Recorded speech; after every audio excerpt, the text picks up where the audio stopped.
no tickles. You need to cough, but you're in public. So, now it's a full body battle. Blah! Why people do that? You're sitting quietly in a meeting. Or at the cinema dot. Or on a bus full of strangers. And that little scratch in your throat starts. Just a tickle. You can cough and be fine. But your brain goes, not here. Not now.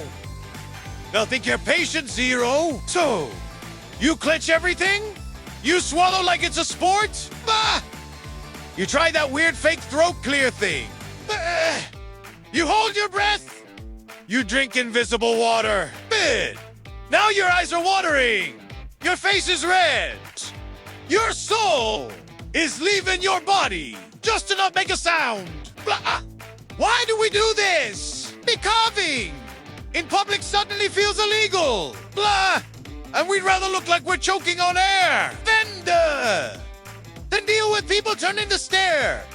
Relate, laugh, feel seen. That's your cue to comment.